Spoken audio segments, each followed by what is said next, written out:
Last class में हमने आपको बताया था कि सेट क्या होता है और कैसे हम उसको रोस्टर फॉर्म में रिप्रेजेंट कर सकते हैं।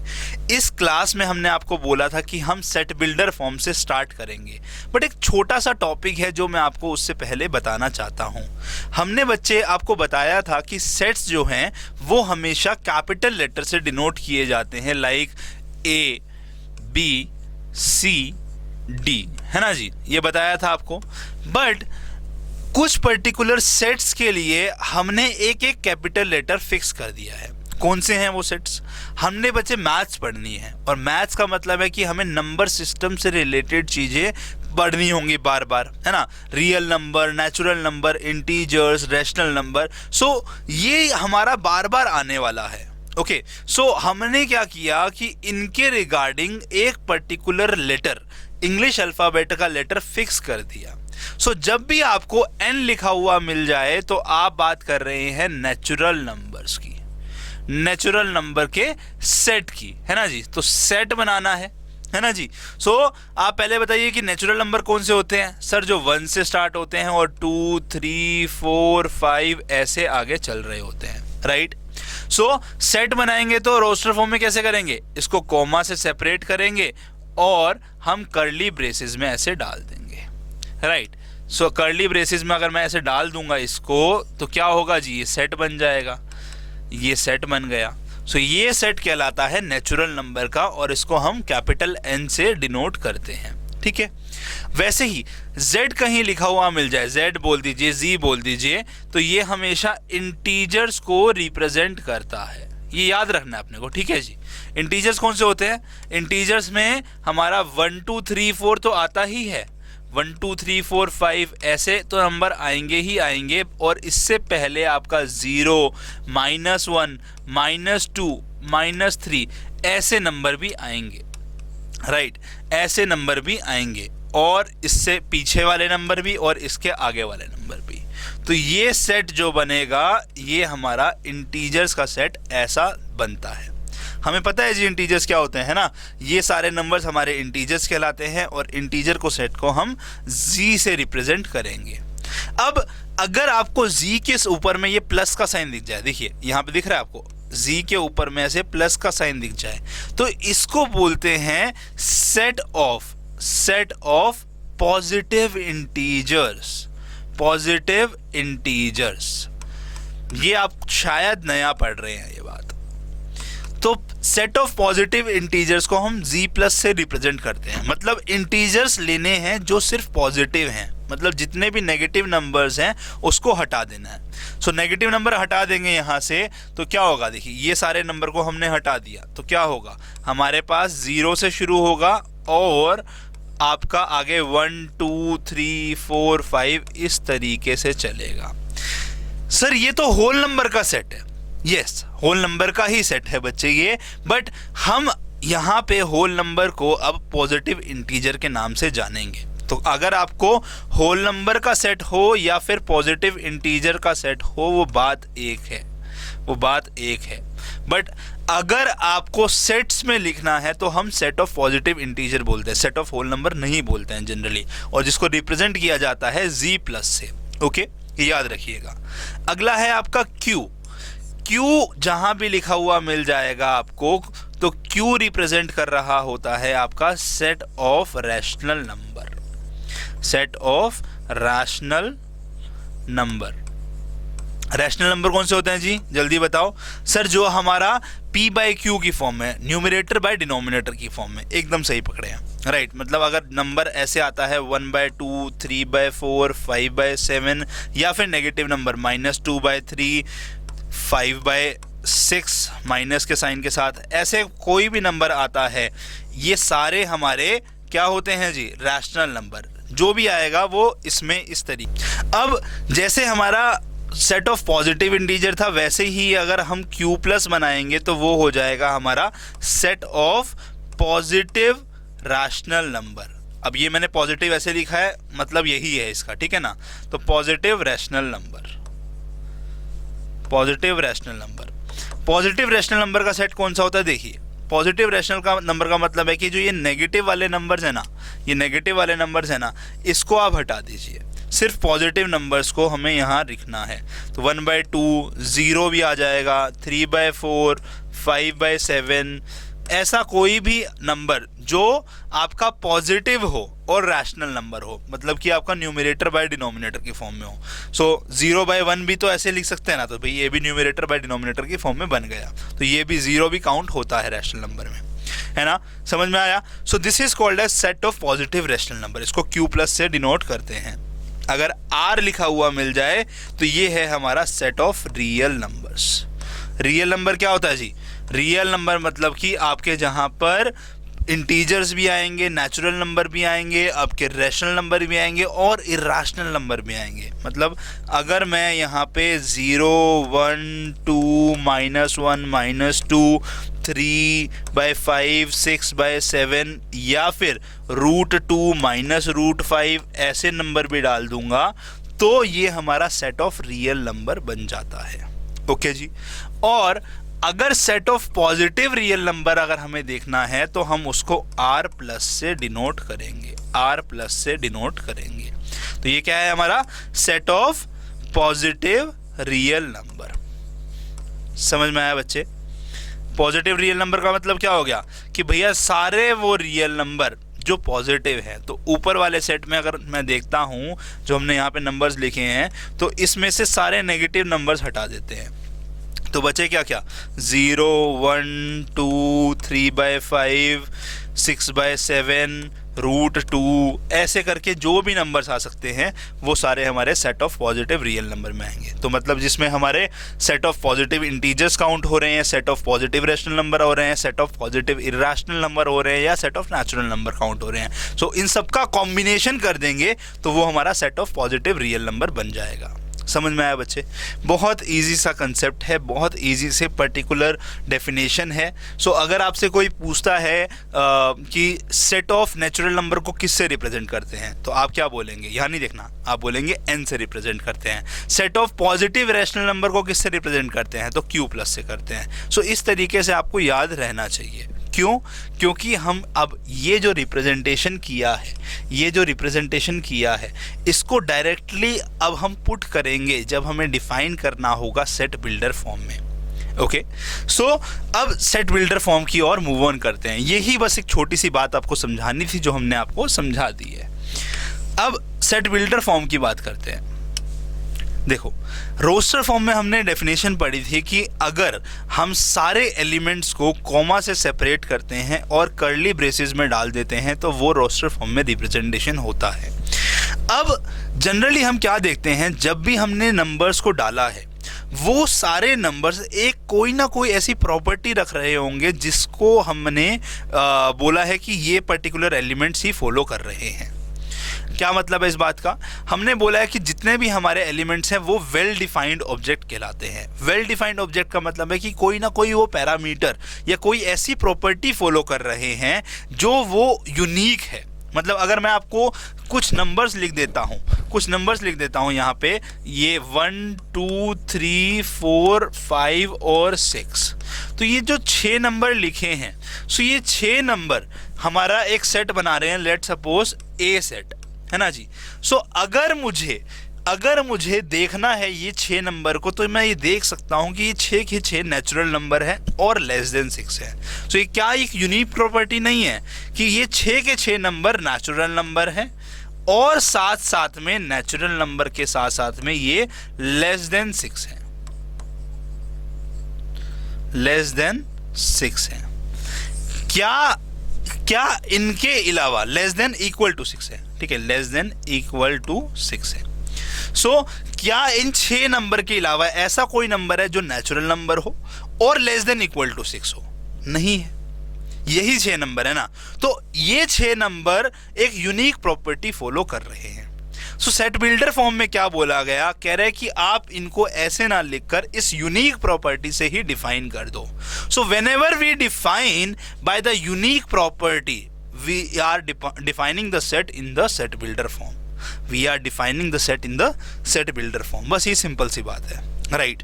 सो अगर मैं मानता हूं कि कोई भी हमने सेट जो लिखा है, जो भी कोई सेट लिखा है, उसमें एक यूनिक प्रॉपर्टी px बनकर आ रही है. सो मान लो ये जो प्रॉपर्टी है, इसको हमने बोला कि ये px प्रॉपर्टी है, ऐसे ही कुछ नाम दे दिया px करके, right.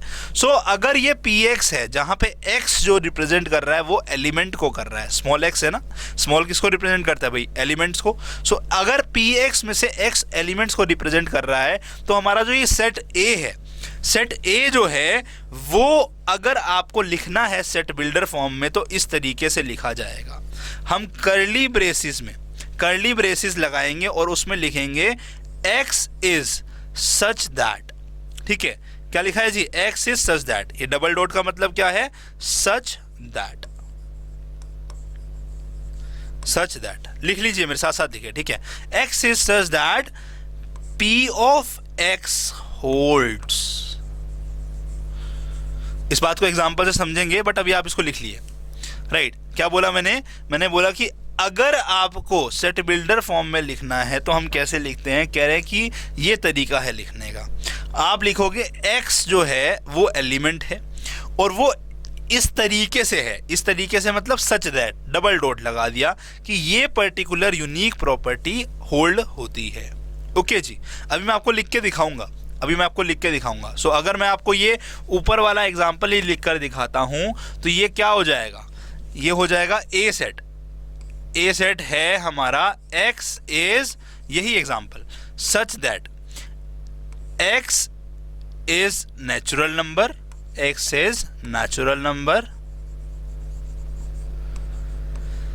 And x is less than 6, less than equal to 6 और इक्वल टू 6. सो ये लिखने का तरीका है. ओके, समझ में आया बच्चे. अब ये जो पर्टिकुलर लिखा है राइट में, ये एक यूनिक प्रॉपर्टी रिप्रेजेंट कर रही है जो ये x होल्ड करेगा.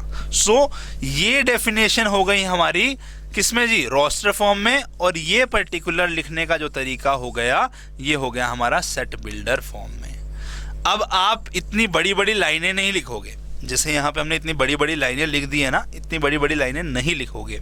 आप इसको शॉर्ट में लिखोगे, बट वो मैं अभी नहीं समझा रहा. अभी मैं आपको 2-3 एग्जांपल और समझा दूं सेट बिल्डर फॉर्म के, उसके बाद हम समझाएंगे कि इस चीज को शॉर्ट में मतलब इतनी सी जगह में कैसे लिखें. ओके जी, राइट. एग्जाम्पल और देखते हैं ताकि सेट बिल्डर फॉर्म किस तरीके से रिप्रेजेंट किया जाता है अच्छे से और समझ आ जाए. सो एक एग्जाम्पल लेते हैं. हमें लिखना है right set in set builder form where set contains vowel of English alphabet. English alphabet के जो वोवल्स होते हैं उसको हमें सेट बिल्डर फॉर्म में रिप्रेजेंट करना है. वोवल्स कौन कौन से होते हैं जी हमारे, ए, ई, आई, ओ और यू, राइट. सो अगर मैं ऐसे लिखूंगा तो ये पर्टिकुलर सेट हमारा किस फॉर्म में हो गया, रोस्टर फॉर्म में. बट ऐसे नहीं लिखना, हमें लिखना है इसको सेट बिल्डर फॉर्म में.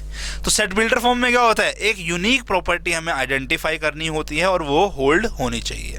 सो यहाँ क्या लग रहा है यूनिक प्रॉपर्टी, ये यूनिक प्रॉपर्टी मैं बोल सकता हूँ कि यूनिक प्रॉपर्टी है कि हमारे जो एलिमेंट x है, जो हमारे एलिमेंट x है वो क्या है, वोवल है. वोवल है इंग्लिश अल्फाबेट का, ऑफ इंग्लिश अल्फाबेट.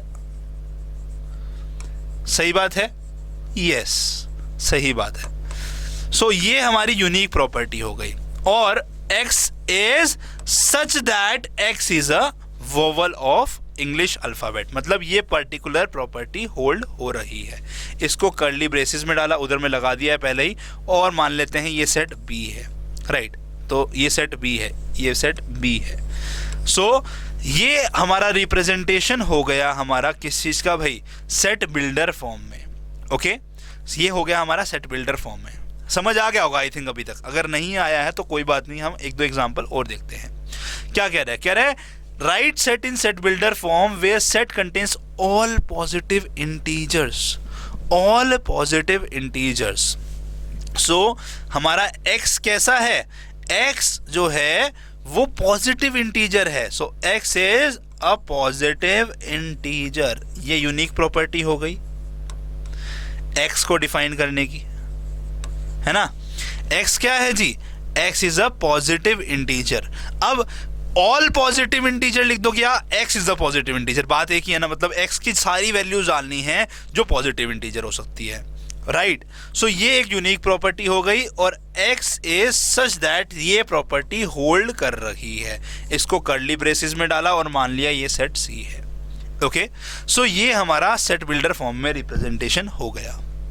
ओके बच्चे, अभी देखो ये जो चीज हमने लिखी है ना, इसको इतना बड़ा ना लिखकर हम शॉर्ट में लिख सकते हैं। कैसे लिख सकते हैं, हमने पढ़ा था पॉजिटिव इंटीजर को हम z+ से लिखते हैं, याद है बच्चे, z+ से लिखते हैं, राइट। पॉजिटिव इंटीजर को हम z+ से लिखते हैं और x is a positive integer, तो मैं बोल सकता हूं कि x belongs to positive integer.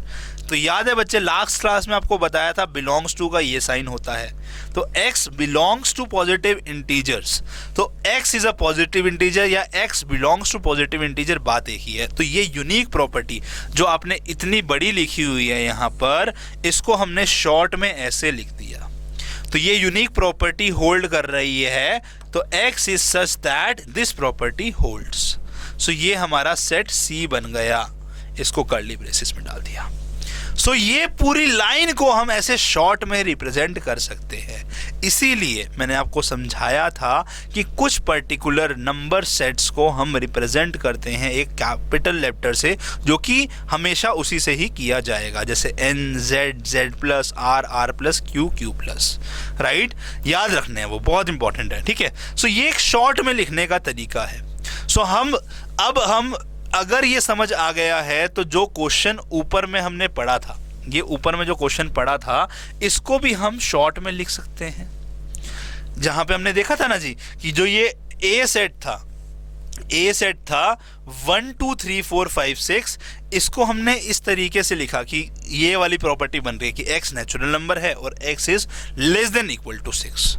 सो इसको भी शॉर्ट में लिख सकता हूं कि x is a natural number को मैं ऐसे लिख दूं, x belongs to natural number. तो ये बात यहां पे इसको ऐसे लिख दिया। एंड इसको भी शॉर्ट में लिख सकते हैं, x is less than equal to 6। तो लेस देन इक्वल टू के लिए क्या साइन होता है, ऐसा साइन होता है, and x is less than equal to 6। So इतनी लंबी लाइन को हम ऐसे शॉर्ट में मैथमेटिकली लिख सकते हैं। सो ये यूनिक प्रॉपर्टी और ये यूनिक प्रॉपर्टी बात एक ही है। x is a natural number और x belongs to natural number same है। x इज लेस देन और इक्वल टू के लिए हमने साइन यूज किया, यही कर सकते हैं आराम से। तो x is less than equal to 6, ये यूनिक प्रॉपर्टी हो गई, और x इज सच दैट ये यूनिक प्रॉपर्टी होल्ड हो रही है। सो हमारा A सेट शॉर्ट में ऐसे लिखा जा सकता है। ओके, तो इतना बड़ा नहीं लिखेंगे हम ऐसे शॉर्ट में लिखेंगे। सो ये सेट बिल्डर फॉर्म में रिप्रेजेंटेशन का तरीका है। समझ आ गया है तो एक और एग्जांपल देखते हैं, फिर हम आपको क्वेश्चंस देंगे जो आप खुद से ट्राई करेंगे। ओके, सो ये क्वेश्चन देखिए और खुद से ट्राई करते हैं। फिर उसके बाद the set of all real numbers greater than -1 and less than 1 can be described as. तो इसको सेट बिल्डर फॉर्म में ही डिस्क्राइब करना है। क्या है भाई, set of all real numbers greater than -1 and less than 1। तो क्या है भाई, रियल नंबर होना चाहिए। तो हमारा x क्या होना चाहिए, बिलोंग करना चाहिए रियल नंबर को, है ना। r क्या है हमारा, रियल नंबर, तो x किसको बिलोंग कर रहा है, रियल नंबर को। ऑल रियल नंबर यहाँ पे x में बिलोंग कर रहे हैं, राइट। एक बात तो ये बोल रहा है, और साथ साथ में x जो है वो ग्रेटर देन है -1 से और लेस देन है 1 से। तो क्या है इसके साथ कंडीशन, एक और कंडीशन है कि x जो है वो -1 से बड़ा है और 1 से छोटा है, -1 से बड़ा है और 1 से छोटा है। ये मिलाकर हमारी यूनिक प्रॉपर्टी बना रहा है, ये हमारी यूनिक प्रॉपर्टी बना रहा है। तो अगर ये यूनिक प्रॉपर्टी है तो कैसे लिखेंगे सेट बिल्डर फॉर्म में, x is such that this unique property holds, इसको कर्ली ब्रेसेस में डाला और मान लिया ये सेट डी है। तो ये पूरी लाइन को अगर डिस्क्राइब करना है तो मैं ऐसे डिस्क्राइब कर सकता हूं। सो सिंपल सी बात समझनी है बच्चे कि आपको जो दिया गया है उस लाइन से या उस डेफिनेशन से कैसे हम एक यूनिक प्रॉपर्टी बना सकते हैं, कैसे हम एक यूनिक प्रॉपर्टी बना सकते हैं। बस अगर ये कॉमन सेंस बनाना आ गया, इस कॉमन सेंस को यूज़ करना आ गया, तो आप बहुत इजीली रिप्रेजेंट कर सकते हो। मुश्किल पार्ट कहाँ है भाई? बस मुश्किल पार्ट है ये जो आपने बनाया है, ये बनाना आना चाहिए। उसके बाद तो क्या है, एक्सेस डबल डॉट लगाया, कर्ली ब्रेसेस लिखा, हो गया। आपको कई जगह पर ऐसे डबल डॉट, ये जो डबल डॉट है इसकी जगह में ऐसे डंडा भी लगा हुआ मिल सकता है। तो मतलब मैं इस लाइन को डी एक सेट है कैसे लिखा हुआ मिल सकता है कि x इज सच दैट में डबल डॉट की जगह में ये लाइन आ गई, ऐसे लाइन, ठीक है, such that x belongs to r and x is between -1 to 1। तो ऐसा लिखा हुआ भी यहाँ तक लिखा हुआ ऐसा भी मिल सकता है। सो ये चीज़ और ये चीज़ सेम है। तो मतलब डबल डॉट भी हो सकती है या फिर आपको ऐसे डंडा लगा हुआ मिल जाए, तो दोनों का मतलब क्या है, सच दैट। क्या मतलब है जी? Such that. ओके, याद रखना है ये बात। ओके, दोनों का मतलब सच दैट है।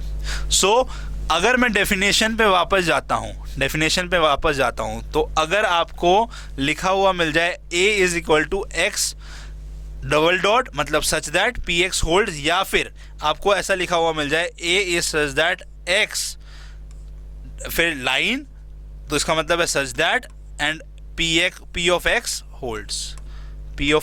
होल्ड्स। तो ये दोनों बात सेम है। सो सच दैट के लिए हम क्या सिंबल यूज करते हैं, डबल डॉट या फिर लाइन, और ऐसे लाइन। ठीक है, समझ में आया बच्चे? सो ये चीज याद रखनी है। ओके, अगर ये बात समझ आ गई है और लिखना आ गया है आपको सेट बिल्डर फॉर्म में, तो अब हम और क्वेश्चंस देखते हैं और समझते हैं कि कैसे हम सेट बिल्डर फॉर्म में बाकी अलग अलग टाइप के क्वेश्चंस आएंगे, तो कैसे हम सेट बिल्डर फॉर्म में रिप्रेजेंट कर सकते हैं। चलिए देखते हैं। सो यहाँ क्वेश्चन 5 में पहला पार्ट देखिए, इसको हम सेट बिल्डर फॉर्म में रिप्रेजेंट करेंगे। अब क्या है सेट? ये है set of all letters in the word probability. तो आपको कंडीशन निकालनी है। यहाँ से क्या कंडीशन निकल सकती है? Set of all letters in the word probability. तो आपका x कैसा है? आपका x है, x जो एलिमेंट है, x क्या है? लेटर है।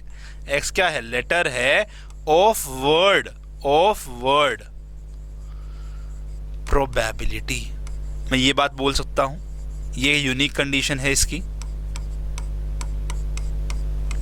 है ना। कर्ली ब्रेसेस में यहाँ डाला, कर्ली ब्रेसेस में यहाँ डाला, और x is a letter of word probability, ये हमारी कंडीशन हो गई। और x is such that x is a letter of word probability, ये हमारा सेट 1 बन गया। तो इसको a नाम दे दिया। ओके, समझ में आया क्या किया?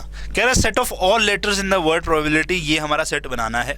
अब इसको हमें क्या करना है जी? सेट बिल्डर फॉर्म में रिप्रेजेंट करना है। तो हमें क्या करना है? एक ऐसी कंडीशन ढूंढनी है जहां पे सारे एलिमेंट्स उस कंडीशन को फुलफिल कर रहे हो। सो हमने बोला कि x हमारे एलिमेंट्स हैं, वो लेटर है। ठीक है, x क्या है? लेटर है इस वर्ड प्रोबेबिलिटी का। तो ऐसे सारे के सारे लेटर्स आ जाएंगे जो इस कंडीशन को फुलफिल कर रहे हैं। ओके, समझ में आया? अगर समझ में आया तो सेकेंड पार्ट देखो। अब सेकेंड पार्ट बी मान लेते हैं ये सेट है। ओके, सो यहाँ पे क्या बोल रहा है? Set of all odd natural numbers. Odd natural number कौन से होते हैं? जो 2 से डिविजिबल नहीं हो, राइट, 2 से डिविजिबल नहीं हो। ओके, तो अब अगर आपको नहीं पता मैथमेटिकली कैसे लिखना है, तो हम शॉर्ट में ऐसे लिख सकते हैं कि x is N odd natural number. दोनों तरीके से लिख के दिखाएंगे, मैथमेटिकली भी ये कंडीशन बना सकते हैं हम इसको सीधा। ठीक है, x is N odd natural number. और पूरा कैसे लिखेंगे डेफिनेशन को? x is such that x is N odd natural number, ये कंडीशन हो गई हमारी। और इसको कर्ली ब्रेसेस में डाला। ये एक लिखने का तरीका है। इसको अब हम दूसरे तरीके से भी लिख सकते हैं। मतलब x is N odd natural number को, इसको मैं एक और तरीके से लिख सकता हूँ। कैसे? देखिए, हमने पढ़ा है कि हमारे ऑड नेचुरल नंबर 2n-1 की फॉर्म में होते हैं, ये जूनियर क्लासेस में पढ़ा है, और इवन नंबर 2n की फॉर्म में होते हैं, राइट। ऐसे ही होता है ना, हम अगर जैसे n की वैल्यू 1 डालेंगे तो 2 क्या है, नेचुरल नंबर में इवन नेचुरल नंबर है। n की वैल्यू 2 डालेंगे यहाँ पे ऊपर में तो क्या आएगा जी, आपका 4 आएगा, वो क्या है, इवन है ना जी। सो देखो, अगर n की वैल्यू यहाँ पे मैं 1 2 3 ऐसे डालता हूँ तो यहाँ पे वैल्यू क्या मिलेगी, 2 4 6 8 ऐसे मिलनी शुरू होगी ना। तो ये हमारा क्या निकल के आ रहा है, ये इवन नेचुरल नंबर निकल कर आ रहा है। और नीचे में देखते हैं 2n-1। सो अगर मैं n की वैल्यू यहाँ पे 1 2 3 4 ऐसे डालना शुरू करता हूँ तो क्या निकल के आ रहा था, 2 × 1 -1, तो 1 आया, ये क्या है जी, ऑड नेचुरल नंबर है। अगली वैल्यू 2 डालते हैं तो 2 × 2 -1, तो कितना आया जी, 3। सो ये क्या हो गया हमारा, ये भी हमारा ऑड नेचुरल नंबर हो गया। n की वैल्यू अगर मैं 3 डालता हूं तो ये क्या हो गया हमारा, 5 आएगा, ये ऑड नेचुरल नंबर है। फिर अगला 7 आएगा, ये ऑड नेचुरल नंबर है। तो 2n-1 रिप्रेजेंट करता है किसको, ये रिप्रेजेंट करता है हमारा ऑड नंबर्स को या ऑड नेचुरल नंबर को बोल सकता हूं, और 2n रिप्रेजेंट करता है इवन नंबर्स को। ये हमने पढ़ा हुआ है, तो मैंने आपको बस एक बार रिवाइज करा दिया। अब इस जो चीज को, ऑड नेचुरल नंबर को हम इस तरीके से रिप्रेजेंट करेंगे। देखो, हमारे पास में x एलिमेंट है, और x जो है मैं मानता हूं कि इसकी वैल्यू है 2n-1, है ना। x की वैल्यू क्या है, 2n-1, तो ये ऑड हो गया। बट n क्या है यहाँ पे, n क्या है, n है हमारे नेचुरल नंबर्स। तो n किसको बिलोंग कर रहा है, n बिलोंग कर रहा है टू नेचुरल नंबर्स। सो ये लिखने का तरीका हो गया। समझ में आया बच्चे, ये बहुत इंपॉर्टेंट है जो मैंने समझाया अभी आपको। तो यहाँ पे दो कंडीशन कैसे बनी, हमने x को माना 2n-1, राइट, ये लिखने का तरीका हो गया। जहाँ पे n क्या है हमारा नेचुरल नंबर, तो मतलब नेचुरल नंबर लाइक 1 2 3 4 की वैल्यू मैं यहाँ पे पुट करता रहूँगा और ये हमें वैल्यूज देगा। सो ट्राई भी कर लिया हमने यहाँ पे, जैसे अगर मैं n की वैल्यू यहाँ पे 1 डालता हूँ तो हमें क्या मिलेगा, 2 - 1, दैट इज़ 1। अगर n की वैल्यू 2 डालता हूँ तो क्या मिलेगा, 2 × 2 -1, दैट इज़ 4 - 1, दैट इज़ 3। अगर मैं n की वैल्यू यहाँ पे 3 डालता हूँ तो क्या मिलेगा, 2 × 3 6, 6 - 1 5। ये सारे नंबर क्या है जी, हमारे नेचुरल नंबर का सेट ही तो रिप्रेजेंट कर रहे हैं। तो ये मान लेते हैं हमारा सेट B था, तो ये भी सेट B था। ये हमने लिख दिया इस चीज को सेट बिल्डर फॉर्म में शॉर्ट में, और ये रोस्टर फॉर्म में रिप्रेजेंट कर दिया, तो हमारा कंफर्मेशन हो गया। ओके, आपकी कंडीशन क्या सही बनी है या नहीं बनी है, ये जो यूनिक प्रॉपर्टी बनाई है क्या ये सही बनी है या नहीं बनी है, इसको अगर क्रॉस वेरीफाई भी करना है तो आप इसको सेट बिल्डर फॉर्म से रोस्टर फॉर्म में कन्वर्ट करके कर सकते हो। सो यहाँ से हमारा ये क्लैरिटी आ गई है, ये बहुत इंपॉर्टेंट था। ये ही चीज को लेकर आगे हम पढ़ने जा रहे हैं, तो ये बहुत ध्यान से समझना है बच्चे। जिनको समझ आ गया होगा वो अगला क्वेश्चन खुद से कर सकता है, और नहीं आया होगा तो कोई बात नहीं, सर तो है ही ना, सर के साथ साथ करेंगे आप। ओके, ध्यान से करें, ये बहुत इंपॉर्टेंट है बच्चे। तो write the set in set builder form of all integers whose cube is an even integer, ये क्वेश्चन है। देखो कैसे करेंगे, हमें पता है कि क्यूब इवन इंटीजर है, एक तो ये कंडीशन दिख रही है, cube is an even integer, और ऐसे सारे इंटीजर्स बताने हैं जिसका क्यूब इवन इंटीजर है। इन दोनों चीज़ों का कॉम्बिनेशन है। अब इसको मैथमेटिकली लिखते हैं, पहले मैथमेटिकली समझते हैं फिर लिखेंगे। हमें क्या करना है, ऐसे नंबर ढूंढने हैं जिसका क्यूब इवन इंटीजर है। तो अगर मैं 2 का क्यूब करता हूँ तो क्या वो इवन इंटीजर आता है, 8, यस आता है। क्या मैं 3 का क्यूब करता हूं तो क्या उसका क्यूब इवन इंटीजर आता है, नहीं आ रहा है, 27 नहीं है जी। 1 का भी कर लेते हैं, 1 का क्यूब करते हैं तो क्या इसका क्यूब इवन इंटीजर है, नहीं आ रहा है। आ रहा है क्या, नहीं आएगा, राइट, करके देख लेते हैं। सो 1 का क्यूब कितना होता है जी, 1 का क्यूब 1 होता है, नहीं है इवन इंटीजर। 3 का क्यूब 27, ये भी इवन इंटीजर नहीं है। फिर 4 का क्यूब करते हैं तो क्या ये इवन इंटीजर आ रहा है, आ रहा है 64। 5 का क्यूब करते हैं, क्या ये इवन इंटीजर आ रहा है, 125 नहीं आ रहा है, 125 इवन नंबर नहीं है। 6 का क्यूब करते हैं तो क्या ये इवन इंटीजर आ रहा है सर, 216। 216 क्या है, क्या ये इवन नंबर है, यस है, राइट। सो आप कैसे जज करेंगे कि कौन सा क्यूब इवन इंटीजर है या नहीं है, तो हम बहुत सिंपली जज कर सकते हैं। अगर मैंने ध्यान से देखा होगा तो जो इवन नंबर होते हैं, इवन नंबर हैं, उन्हीं का क्यूब जो है इवन इंटीजर आ रहा है।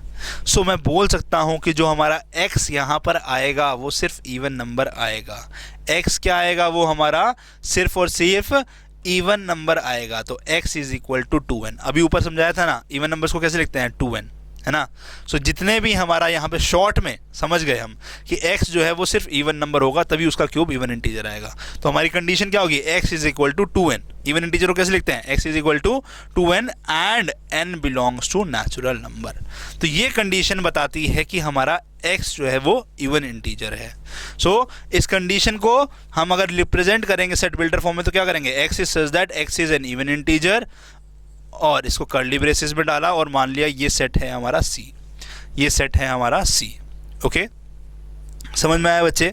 तो इस तरीके से हमें रिप्रेजेंट करना होता है। ओके, समझ में आया, ये बहुत इंपॉर्टेंट कंसेप्ट था। x is equal to 2n and n equals to n। तो ये क्या रिप्रेजेंट कर रहा है कि x हमारा इवन इंटीजर है, और हमने क्या समझा कि कोई भी इवन इंटीजर का क्यूब अगर लेंगे तभी इवन इंटीजर आएगा, अदरवाइज नहीं आएगा। ये हमने प्रूव कर लिया, उसको हमने डायरेक्टली पुट किया, तो ये इसका आंसर हो गया। ओके, ठीक है, समझ में आया, ये बहुत अच्छा क्वेश्चन था, बहुत अच्छा। अब ओके सॉरी, एक पार्ट हमारा ऊपर में रह गया है, set of reciprocal of natural numbers. ये भी कर लेते हैं, ठीक है, ये भी कर लेते हैं, कोई बड़ी चीज़ नहीं है। ये भी सी पार्ट रह गया है, set of reciprocal of natural number. तो देखिए बच्चे, set of reciprocal of natural number, तो मतलब कि हमारा जो सेट मान लेते हैं यहाँ पे ये सी सेट है, ठीक है, या डी सेट है, सी ले चुके हैं ना, डी सेट मान लेते हैं ये set of reciprocal of natural number. अगर मैं इसको इसमें लिखूँ रोस्टर फॉर्म में, तो रेसिप्रोकल ऑफ नेचुरल नंबर क्या हो जाएगा, 1/1, 1/2, 1/3, 1/4, 1/5, ऐसे हो जाएगा ना। क्यों हो जाएगा जी, रेसिप्रोकल करना है हमें नेचुरल नंबर का, तो 1/, में नेचुरल नंबर अगला, 1/, में अगला नेचुरल नंबर, 1/, में अगला नेचुरल नंबर, 1/, में अगला नेचुरल नंबर, 1/, में अगला नेचुरल नंबर। सो ये हमारा हो जाएगा। अब इस चीज़ को हमें रिप्रेजेंट करना है किस में जी, हमें रिप्रेजेंट करना है सेट बिल्डर फॉर्म में। सो मैं बोल सकता हूँ कि मेरा जो डी है उसके x एलिमेंट ऐसे हैं, x is such that x is equal to 1/n। Reciprocal है, x क्या है 1/n, n क्या है यहाँ पे नेचुरल नंबर, है ना, n क्या है यहाँ पे नेचुरल नंबर। ये हमने ऐसे रिप्रेजेंट कर दिया। तो x की वैल्यू क्या है 1/n, बट n को भी तो बताना पड़ेगा ना क्या है, n नेचुरल नंबर है। तो ये हमारी कंडीशन हो गई, ये हमारा रिप्रेजेंटेशन हो गया। ओके, सो इस तरीके से मैं रिप्रेजेंट कर सकता हूँ। तो ये बच्चे सिर्फ और सिर्फ एक ही चीज़ है, कॉमन सेंस लगाना है। यहाँ जिसने कॉमन सेंस लगा लिया वो क्वेश्चन को बहुत इजीली सॉल्व कर लेगा। अगर समझ आ गया है तो आगे बढ़ते हैं। देखो क्वेश्चन नंबर 7 की ओर। क्वेश्चन नंबर 7 क्या बोल रहा है, कह रहा है write the set of all real numbers which can not be written as the quotient of 2 integers in the set builder form. क्या बोल रहा है, हमें ऐसे नंबर्स, ऐसे रियल नंबर का सेट लिखना है जिसको हम क्वोशिएंट ऑफ 2 इंटीजर्स नहीं बता सकते। तो मतलब क्वोशिएंट क्या होता है जी, p/q की फॉर्म में नहीं होना चाहिए, p/q की फॉर्म में नहीं होना चाहिए, इस फॉर्म में नहीं होना चाहिए। तो मतलब p/q क्या है जी, रैशनल नंबर्स होते हैं, राइट, रैशनल नंबर होते हैं, कि इस फॉर्म में नहीं आना चाहिए। ओके, इस फॉर्म में नहीं आना चाहिए, तो रैशनल नंबर होते हैं ये। सो मैं बोल सकता हूं कि x हमारा कैसा है, x है हमारा रियल नंबर, क्योंकि इसने बोला है, और x जो है रियल नंबर तो है, बट x जो है हमारा नहीं है क्या, रैशनल नंबर। तो x belongs to real number and x does not belong to rational number. Rational number को किससे रिप्रेजेंट करते हैं, क्वोशिएंट से। तो ये बात कंप्लीट हो जाएगी, x is a real number, है ना, और x is not in a quotient form, मतलब x रैशनल नंबर नहीं है, x रैशनल नंबर नहीं है। सो इन दोनों चीज का कॉम्बिनेशन हमारी ये कंडीशन बन रही है। सो x is such that x is a rational number and x is not a x is a real number and x is not a rational number। ये कंडीशन हमारी बनकर ये इसका आंसर आ गया। तो मान लेते हैं सेट ई है, तो this is our answer. I hope आप लोगों को ये समझ आ गया होगा। सो अगर समझ आ गया है तो अब हम पढ़ेंगे कि अगर आपको क्वेश्चन में दिया गया है सेट बिल्डर फॉर्म में, जैसे ये क्वेश्चन है, राइट, और आपको रिप्रेजेंट करना होगा रोस्टर फॉर्म में, तो कैसे किया जाएगा। और उसके बाद कुछ क्वेश्चंस देखेंगे जहां पे हम देखेंगे कि रोस्टर फॉर्म में अगर दिया गया है तो कैसे हम उसको सेट बिल्डर फॉर्म में रिप्रेजेंट करते हैं। चलो देखते हैं जी, राइट। अब ये जो क्वेश्चंस, एक दो क्वेश्चंस मैं करवाने जा रहा हूं, इस क्वेश्चंस के बाद में आप एकदम परफेक्ट हो जाएंगे सेट बिल्डर फॉर्म की रिप्रेजेंटेशन के रिलेटेड में। कैसे रोस्टर फॉर्म में करना है, कैसे सेट बिल्डर फॉर्म में करना है, ये बहुत ज़रूरी है समझना। और अगर आ गया तो आपका most of the topics of this chapter is clear. मतलब आगे आने वाली चीज़ें बहुत आसान है, बस ये क्लास बहुत क्रूशियल और इम्पॉर्टेंट क्लास है, तो इसको ध्यान से समझना है अभी तक, ठीक है। सो देखिए क्या कह रहा है, कह रहा है describe each of the following sets in roster form. आपको सेट दिया हुआ है कि x is an integer and x की वैल्यू -3 से 7 के बीच में है। x इस तरीके से है, क्या बोल रहा है, कह रहा है x is such that x is an integer और x की वैल्यू -3 से 7 के बीच में है। सो ऐसा रोस्टर फॉर्म में रिप्रेजेंट करना है। तो भैया इंटीजर कौन से होते हैं, सर इंटीजर होते हैं हमारे 1 2 3 4 5 6 इस तरीके से चलने वाले, और पीछे में 0 1 -1 -2 इस तरीके से चलने वाले, ऐसे होंगे ना जी आपके इंटीजर। अब मैंने यहाँ पे 6 तक रोका और यहाँ -2 तक रोका, क्यों किया, क्योंकि मेरे दिमाग में सेकंड कंडीशन बस गई थी। मैंने इस कंडीशन को समझ लिया था, x की वैल्यू -3 से 7 के बीच में आनी चाहिए। सो x की वैल्यू -3 से पहले जो इंटीजर आ रहा है वहां तक, और 7 से पहले जो इंटीजर आ रहा है वहां तक, मतलब -3 से इस तरफ में जो इंटीजर आ रहा है वहां तक, और 7 से पहले जो इंटीजर आ रहा है वहां तक में आनी चाहिए। तो 7 से पहले क्या आता है 6, तो मैंने 6 तक रोक दिया। -3 से जस्ट बड़ा कौन सा है -2, वहां तक रोक दिया। तो ये सारे इंटीजर्स हमारे ये दोनों कंडीशन को मिला के फुलफिल कर रहे हैं। हम क्या करेंगे जी, अब इनको कॉमा से सेपरेट कर देंगे और इनको कर्ली ब्रेसिस में डाल देंगे और बोल देते हैं लेट सपोज ये सेट ए है। ये हमारा कंप्लीट हुआ रिप्रेजेंटेशन इन रोस्टर फॉर्म। इस तरीके से आप सेट बिल्डर फॉर्म से रोस्टर फॉर्म में कन्वर्ट कर सकते हैं। समझ आ गया तो अगला पार्ट देखते हैं। देखिए कह रहा है x is a prime number which is a divisor of 60। Prime number कौन से होते हैं, जो खुद से डिविजिबल हो या फिर 1 से डिविजिबल हो। सो जैसे आपके 2 3 5 7 इस तरीके के, है ना। और आपको यहाँ पे क्या दिया गया है कि ऐसा प्राइम नंबर निकालना है। प्राइम नंबर तो पता चल गया, बट सिर्फ वही प्राइम नंबर चाहिए जो 60 को डिवाइड करते हैं। सो 60 को डिवाइड करने के लिए 60 के प्राइम फैक्टर्स निकाल लेते हैं। कैसे निकालेंगे, 60 को हम एलसीएम लेना याद आता है, राइट। उसका पहला स्टेप है, उसी से हमें जितने फैक्टर्स हो सकते हैं पॉसिबल वो पता चल जाएगा। सो 60 को 2 से डिवाइड किया तो क्या बचा जी 30 बचा।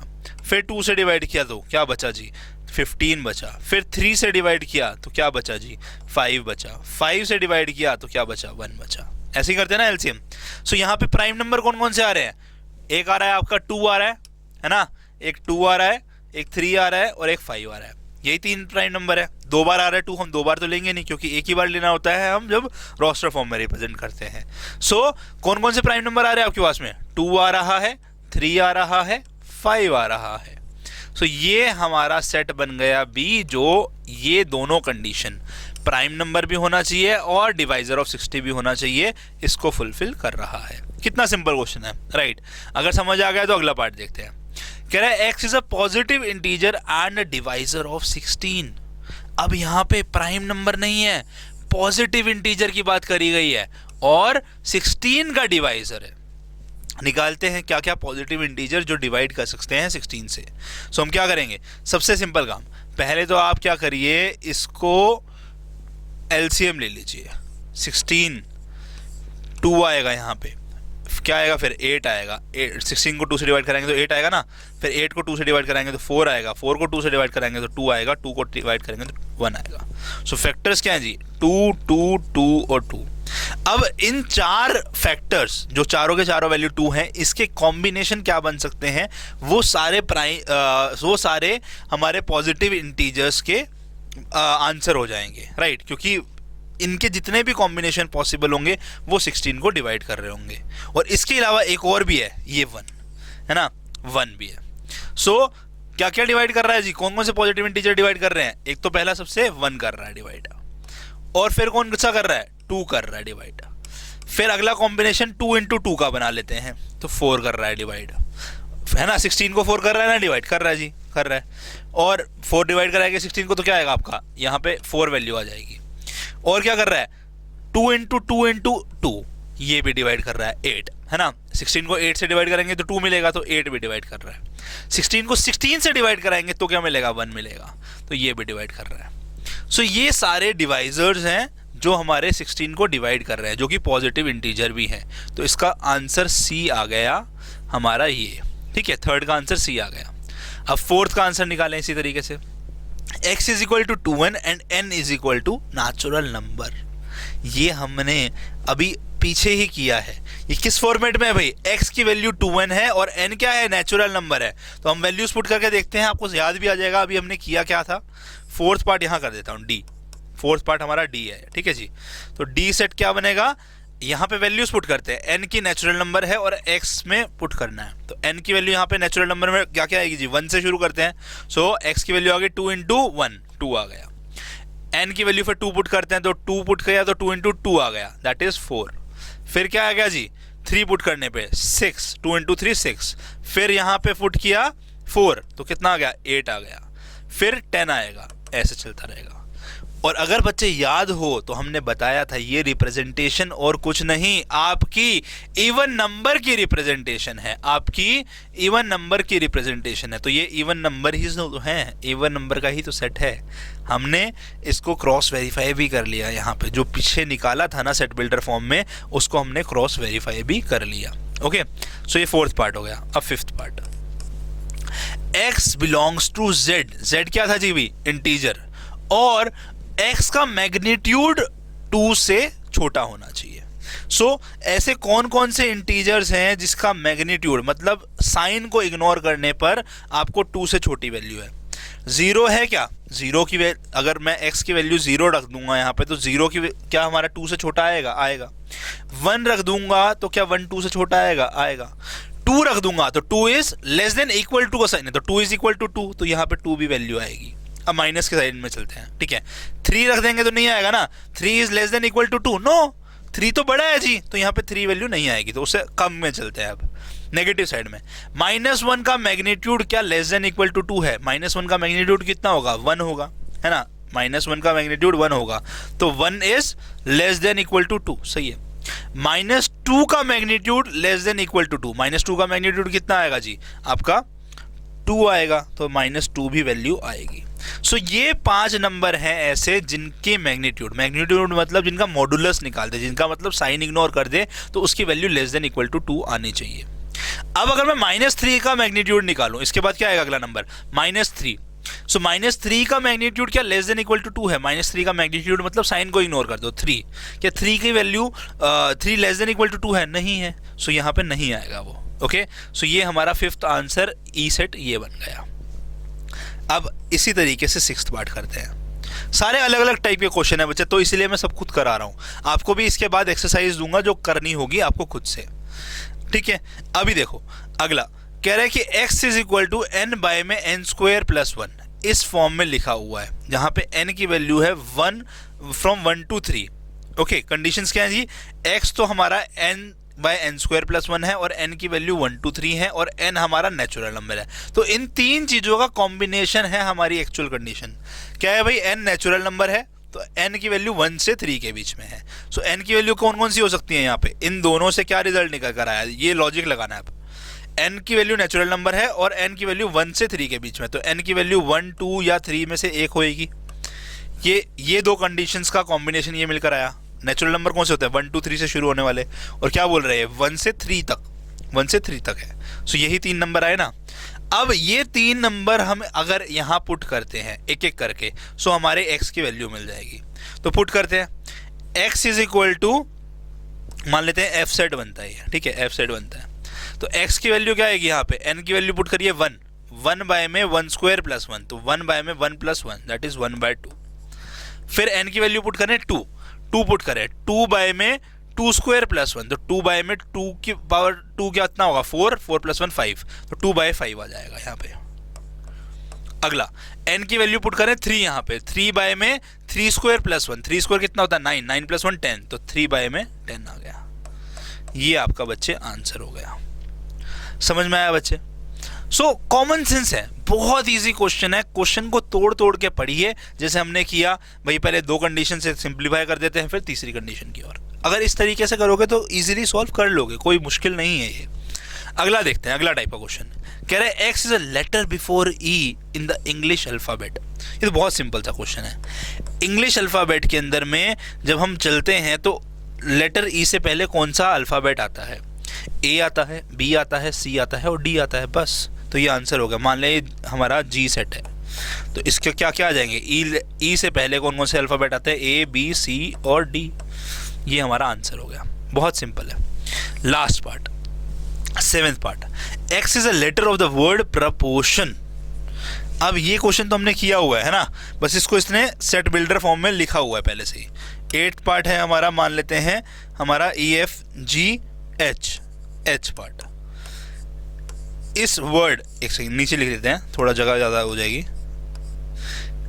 एच मान लिया हमने, तो एच के अंदर में कौन कौन से एलिमेंट आएंगे जी? लेटर्स आएंगे इस वर्ड प्रपोर्शन के जो बन सकते हैं। तो पहला लेटर कौन सा दिख रहा है हमें? प्रपोर्शन का पी दिख रहा है जी, तो पी एक लेटर है। फिर क्या दिख रहा है जी? आर दिख रहा है, तो आर एक लेटर लिख दिया यहाँ पे। फिर क्या दिख रहा है? ओ दिख रहा है, ओ एक लेटर लिख दिया। फिर क्या है? पी है, भाई पी तो हो चुका, दोबारा नहीं लिखेंगे। पी तो हो चुका ना, यहाँ पहले आ चुका तो नहीं लिखेंगे। फिर क्या आ रहा है? ओ आ रहा है, ये भी हो चुका, दोबारा नहीं लिखेंगे। आर आएगा, आर भी आ चुका, दोबारा नहीं लिखेंगे। फिर टी आएगा, टी लिख देते हैं, टी भी हो गया। आई, अगला आई आ गया जी। ओ, ओ भाई तीसरी बार आ गया, एक बार लिख लिया, दोबारा नहीं लिखना भाई, रोस्टर फॉर्म में याद है हमें, याद है। एन, एन लिख दिया। सो ये हमारे लेटर्स हैं जो प्रपोर्शन वर्ड्स में आ रहे हैं। तो 8th का आंसर ये हो गया। समझ में आया बच्चे? सो इस तरीके से आपको क्वेश्चन को सॉल्व करना है जब सेट बिल्डर फॉर्म में दिया गया हो, कैसे हम रोस्टर फॉर्म में कर सकते हैं। अगर समझ में आया है तो अगला क्वेश्चन जो कि बहुत अच्छा क्वेश्चन है, ये ट्राई करो, ये ट्राई करके, बहुत बढ़िया क्वेश्चन है बच्चे, ये बहुत बढ़िया। देखते हैं कि आप में से कौन कौन बच्चे इस क्वेश्चन नंबर 9 का आंसर खुद से निकालते हैं। ये हमारा हार्ड लेवल का क्वेश्चन है, ठीक है ना, थोड़ा सा अच्छा दिमाग लगेगा यहाँ पे। ओके, सो क्वेश्चन क्या बोल रहा है समझे?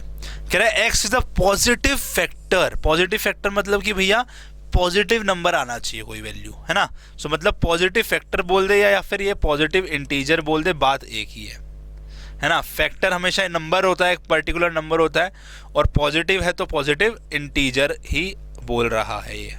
पॉजिटिव फैक्टर, पॉजिटिव इंटीजर एक ही बात है। ऑफ द नंबर दिस 2 की पावर p - 1, 2 की पावर p - 1, राइट। ये क्या है जी? 2 की पावर p - 1 इनटू में, ये पावर में है p - 1 और इनटू में 2 की पावर p - 1। ये कह रहे वेयर 2 की power p - 1 is a prime number. तो ऐसे फैक्टर्स बताने हैं जो इसके बनकर आएंगे, जहां 2 की पावर p - 1 क्या है? हमारा प्राइम नंबर। सो अगर बच्चे ये प्राइम नंबर है, 2 की पावर p - 1 प्राइम नंबर है, तो इस पार्ट के दो ही फैक्टर होंगे, 1 एंड 2 की पावर p - 1, ये प्राइम नंबर है। और ये क्या है हमारा? 2 की पावर p - 1, मतलब ये हो सकता है हमारा 2 भी इसका फैक्टर हो सकता है, 2 की पावर स्क्वायर भी हो सकता है, 2 की पावर 3 भी हो सकता है, 2 की पावर 4 भी हो सकता है। ऐसे कहाँ तक चलेगा? 2 की पावर p - 1 तक। ये मैंने क्यों बोला? आपको याद होगा अभी मैंने क्वेश्चन कराया था जिसमें मैंने 16 के पॉजिटिव इंटीजर्स कितने फैक्टर हो सकते हैं ये पता करना है। तो उसमें क्या बताया था मैंने? 1 था, फिर क्या था हमारा 16 के क्या क्या फैक्टर्स है? 2 है, 2 है, 2 है, 2 है, ये निकाला था ना। तो इसके जितने भी कॉम्बिनेशन थे वो सब हो सकते थे। सो क्या क्या निकल के आया था? 1 आया था, 2 आया था, है ना। फिर क्या आया था जी? 2 का स्क्वायर आया था। फिर क्या आया था जी? 2 की पावर 3 आया था। 2 का स्क्वायर 4 था ना, 4 लिखा था हमने, है ना। फिर क्या आया था जी? 8 आया था। 8 क्या है? 2 की पावर 3। फिर क्या आया था? 16 आया था। वो क्या है भाई? 2 की पावर 4। 2 की पावर 4, ये कितना आया था? 16। सो ये 2 की पावर 4 है, ये 2 की पावर 3 है, ये 2 की पावर 2 है और ये 2 की पावर 1 है, राइट। सो बेसिकली इसीलिए मैंने कहा कि भाई ये 16 भी तो 2 की पावर 4 था, तो इससे पहले जितने भी नंबर पॉसिबल है 2 की पावर 1, 2 की पावर 2, 2 की पावर 3, 2 की पावर 4 सारे काउंट में आ रहे हैं फैक्टर्स। तो हमारा यहाँ पे भी यही लॉजिक लगा दिया। यही लॉजिक हमने यहाँ लगा दिया कि भाई 2 की पावर p माइनस 1 के जो फैक्टर्स हैं वो 2, 2 स्क्वायर, 2 की पावर 3, 2 की पावर 4, 2 की पावर p माइनस 1, 1 और 2 की पावर p माइनस 1 आ रहे हैं। तो ये सारे फैक्टर बन रहे हैं। तो फैक्टर कौन कौन से हो गए भाई? सबसे छोटा नंबर कौन सा आएगा भाई? हमारा सबसे छोटा नंबर आएगा 1, फिर आएगा 2, फिर 2 स्क्वायर, फिर 2 की पावर 3, 2 की पावर 4, 2 की पावर p माइनस 1 और 2 की पावर p माइनस ऑफ 1। ये सारे पॉसिबल फैक्टर्स इसके दिख रहे हैं। समझ में आया बच्चे? तो ये सारे पॉसिबल फैक्टर्स बन रहे हैं, तो ये फैक्टर्स हमारा आंसर हो जाएगा। ये बहुत अच्छा क्वेश्चन है। This is the answer. मान लो ये ई है, ओके, जगह नहीं है यहाँ पे, तो ये मान लो ई सेट है हमारा, ई सेट, ओके। समझ में आया? बहुत अच्छा क्वेश्चन था दोस्तों। अगर समझ आया तो अगला क्वेश्चन करते हैं आप ट्राई। ये हो गया हमारा। नेक्स्ट क्वेश्चन क्या कह रहे हैं? देखो, कह रहे हैं कि ये क्वेश्चन भी अच्छा है, ये भी अच्छा क्वेश्चन है, लेवल 2 क्वेश्चन है भी हमारा। क्या कह रहा है? कह रहा है कि यहाँ पे an हमारा एलिमेंट है, x की जगह अब हम an एलिमेंट ले रहे हैं, और an इस प्रकार से है कि वो नेचुरल नंबर है। n क्या है यहाँ पे? नेचुरल नंबर है। जो पैर में लिखा है तो n वो नेचुरल नंबर है, तो a1, a2, a3 ऐसे होंगे मतलब। तो a1, a2, a3 एलिमेंट्स है इस a सेट के। a1, a2, a3, a4 इस तरीके के एलिमेंट्स हैं, राइट। पैर में n क्या है? नेचुरल नंबर, तो मतलब ये एलिमेंट्स है। ओके, यहाँ तक समझ आ गई बात। जो चीज़ आ रही है उसको लिखते जाओ ताकि आपका क्लैरिटी बढ़ती रहे। इस बात को हमने यहाँ लिख दिया। आगे क्या बोल रहा है? कह रहा है कि जो an+1 है वो 3 टाइम्स ऑफ an है, मतलब जो पहली वाली टर्म आएगी उसकी अगली टर्म उसका 3 गुना है, ओके। और a1 की वैल्यू 1 है, सो a1 की वैल्यू क्या है जी? 1 है, तो a1 की वैल्यू 1 लिख देंगे, राइट। सो अगर a1, मैं an की वैल्यू, n की वैल्यू यहाँ पे 1 रखता हूँ तो क्या हो जाएगा? a ऑफ 1 + 1 क्या बन जाएगा मेरा? 3 टाइम्स ऑफ a1 बन जाएगा। सो a ऑफ 1 + 1 क्या हो गया? a2। a2 क्या हो गया हमारा? 3 की ऑफ a1। a1 क्या है हमारा? 1 है, बोला हुआ है। सो this is 3, 3 × 1, this is 3। So a2 की वैल्यू कितनी आ गई भाई? 3 आ गई, है ना। सो a1 की वैल्यू अगर मैं 1 मानता हूँ और इसको मैं यहाँ पुट कर देता हूँ तो क्या होगा भाई? 3 ऑफ a1 निकल आएगा, है ना। 3 ऑफ a1 कितना आया भाई हमारा? 3 आ गया। सो a2 की वैल्यू कितना आ गई? 3 आ गई। अब a3 निकालना है। सिमिलर तरीके से मैं a3 निकाल सकता हूँ। a3 क्या हो जाएगा मेरा? a3 हो जाएगा मेरा a ऑफ 2 + 1, है ना। n की वैल्यू बेसिकली मैंने 2 रख दी, तो दैट इज 3 ऑफ a2। इस कंडीशन में डाल दिया बस मैंने, इस कंडीशन में n की वैल्यू जब मैं 2 रखूंगा तो यहाँ पे क्या आएगा? यहाँ पे n की वैल्यू 2 हो जाएगी, यहाँ पे n की वैल्यू 2 हो जाएगी, तो मैंने n की वैल्यू 2 रख दी। तो 3 of a2 is equal to a of 2 + 1, that is a3। So 3 of a2 मतलब 3 ऑफ इंटू 3, सो a3 कितना आ गया? 3 × 3, दिस इज 9। सो a3 की वैल्यू कितनी आ गई? 9 आ गई। अब a4 निकालने के लिए क्या करेंगे? 3 टाइम्स ऑफ a3 हो जाएगा। a4 क्या हो जाएगा भाई हमारा? 3 times of a3। Same logic के साथ 3 टाइम्स ऑफ a3 मतलब 3 × 9, दैट इज 27। सो पैटर्न दिख रहा है जी। a4 की वैल्यू 27 आ गई, तो a5 अगर मुझे निकालना हो गया तो क्या आएगा? 27 × 3 आ जाएगा, दैट इज 81। तो ये लॉजिक चल रहा है। तो अगला क्या आएगा? 81 × 3, दैट इज 243। तो इस तरीके से ये आगे बढ़ता रहेगा। समझ में आया? कितना अच्छा क्वेश्चन था ये फर्स्ट पार्ट, बहुत अच्छा। ये लॉजिक है दोस्तों और कुछ नहीं है। कॉमन सेंस इसका अच्छे से काम कर रहा है, वो क्वेश्चन कोई भी सॉल्व इजीली कर सकता है। ये फर्स्ट पार्ट सॉल्व हो गया। अब सेकंड पार्ट भी सेम तरीके से करेंगे। देखो कैसे करेंगे। यहाँ पे मैं इसको रब कर दूँ एक बार, ये जगह नहीं, इसकी ज़रूरत नहीं है ना। अब एक सेकेंड, राइट, इसको रब कर देते हैं, ठीक है। अब समझो इस बात को। अगला पार्ट बी जो सेट है हमारा, सेकंड पार्ट है ये, ठीक है। बी जो सेट है वो क्या है? ये भी सेम है। an इज इक्वल an है जिसके एलिमेंट्स, और n क्या है यहाँ पे? नेचुरल नंबर है। तो मतलब b भी हमारा a1, a2, a3, a4 ऐसी चीज़ों का कॉम्बिनेशन है, ऐसी चीज़ों का, सॉरी इसके एलिमेंट्स हैं। बी सेट के अंदर एलिमेंट्स क्या है वापस से? a1, a2, a3, a4। ये बात बोल रहा है यहाँ पे। और एलिमेंट किस तरीके से है? कह रहे हैं कि जो an+2 एलिमेंट है वो an+1 और an का कॉम्बिनेशन है। सो अगर मैं क्या बोल रहा है यहाँ पे कंडीशन, an+2 जो एलिमेंट है वो an+1 प्लस में an का कॉम्बिनेशन है। n क्या है हमारा? नेचुरल नंबर है, राइट। सो मैं बोल सकता हूं कि n अगर नेचुरल नंबर है तो मैं n की वैल्यू 1 2 3 इस तरीके से डालना शुरू करूं। तो डालते हैं, n की वैल्यू 1 डालते हैं। सो क्या आएगा? a(1+1) और a1 यहाँ पे, तो ये हो जाएगा हमारा a(1+2). सो a3 क्या आएगा हमारा? a1 प्लस a2 है। हमें यहाँ पे a1 और a2 की वैल्यू दे रखी है, कितनी भाई? 1 1 पुट कर देंगे। सो a1 की वैल्यू 1 है, a2 की वैल्यू 1 है, तो दिस इज 2। हमें कितना मिल गया भाई? a3 की वैल्यू 2 मिल गई। ओके, अब a4 भी निकालें ऐसे ही। तो a4 के लिए मैंने क्या किया? n की वैल्यू 2 डाल दी। यहाँ पे n की वैल्यू 2 डालेंगे तो क्या होगा? a(2+2) आ जाएगा। दिस इज a4, है ना, लेफ्ट हैंड साइड में, ये वाली साइड में a(2+2), और राइट हैंड साइड में क्या होगा? a(2+1) that is a3। n की वैल्यू 2 डालेंगे यहाँ पे तो 2+1 3 हो जाएगा, और यहाँ प्लस में a2। a3 की वैल्यू अभी हमने 2 निकाल ली है और a2 की वैल्यू 1 पता है, तो दिस इज कितना हो गया भाई? 3 हो गया, 3 हो गया। तो बी सेट क्या क्या बनता हुआ आ रहा है हमारा? बी सेट बनता हुआ आ रहा है a1 की वैल्यू 1 है, a2 की वैल्यू 1 है, अगला वैल्यू 2 है, उससे अगली 3 है। a5 भी निकाल लेते हैं एक बार, थोड़ा सा और क्लियर हो जाएगा, थोड़ा सा और क्लियर हो जाएगा। ये हमने सॉल्व किया अभी तक, ठीक है ना। a5 निकालते हैं अब। चलो, a5 निकालने के लिए क्या करना होगा जी? आपको n की वैल्यू 3 डालनी होगी इस इक्वेशन में। डालते हैं, चलें। a(3+2) आ जाएगा, n की वैल्यू जब हम 3 डालेंगे, और यहाँ क्या आ जाएगा? a(3+1) and a(3). ये इक्वेशन बस n की वैल्यू पुट करी है। मेरे साथ साथ करो बच्चे, खुद से तभी सॉल्व कर पाओगे। सो ये कितना हो गया जी? ये a5 हो गया, और ये हो गया a4 और a3। तो a3 की वैल्यू कितनी निकाली थी भाई? अभी यहाँ हमने 2 निकाली है, और a4 की वैल्यू 3 निकाली है, तो 3+2 कितना आ गया जी? हमारा 5 आ गया। a5 की वैल्यू कितनी आ गई है? कितनी आ गई है भाई? 5 आ गई है। चलो, 5 आ गई है। अब लॉजिक समझ आना शुरू हुआ। क्या दिखता आ रहा है भाई?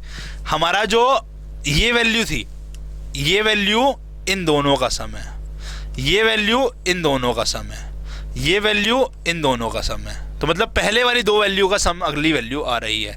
तो हमारा लॉजिक समझ आ गया, तो अब तो कर ही लेंगे हम, अब तो कोई दिक्कत ही नहीं है, कर लेते हैं फिर। तो अगली वैल्यू क्या आएगी? 5 + 3 का सम, दैट इज 8। अगली वैल्यू क्या आएगी जी हमारी? 8 + 5 का सम, दैट इज 13। तो इस तरीके से आगे चलता रहेगा। तो ये हमारा बी सेट बन गया। समझ में आया बच्चे? अब मैं आपको एक बात बता देता हूँ, जो अभी हम क्वेश्चन कर रहे हैं ना, ये मोस्ट डिफिकल्ट क्वेश्चन आपके पास आ सकता है, इतने लेवल का, इससे ऊपर नहीं। हमने हार्डेस्ट लेवल का क्वेश्चन ट्राई कर लिया है। जो ये 2 क्वेश्चन कराए हैं ना, ये रोस्टर फॉर्म में रिप्रेजेंट करने का हार्डेस्ट लेवल है, इससे ऊपर नहीं आएगा। सो हम बेस्ट तरीके से आपको ट्रेन करने की कोशिश कर रहे हैं। आप बस अपना दिमाग खोलें, कॉमन सेंस लगाएं, लॉजिक यूज करते रहें, और क्वेश्चन बहुत ईजिली सॉल्व हो जाएंगे। मुश्किल था कोई भी क्वेश्चन मुश्किल नहीं था, बस थोड़ा सा कॉमन सेंस यूज करना है, थोड़ा सा कॉमन सेंस यूज करना है, राइट। समझ में आया? तो आगे बढ़ते हैं। अब हमने रोस्टर फॉर्म में कैसे रिप्रेजेंट करते हैं, जब सेट बिल्डर फॉर्म में दिया हो तो देख लिया। अब अगर सेट बिल्डर फॉर्म में करना हो रिप्रेजेंट, जब रोस्टर फॉर्म में दिया हो तो कैसे करेंगे वो देखते हैं चले। सो कह रहे हैं describe the following set in set builder form. So ये रोस्टर फॉर्म में दे रखा है, इसको सेट बिल्डर फॉर्म में करना है। तो यहाँ से मतलब मुझे कुछ कंडीशन निकालनी होगी। तो ये क्वेश्चन मैंने आपको कराया हुआ है ना, अभी भी थोड़ी देर पहले कराया था। सबसे पहला क्वेश्चन मैंने यही कराया था। क्या है भाई? ए सेट को हमें रोस्टर फॉर्म में करना है, सॉरी सेट बिल्डर फॉर्म में करना है।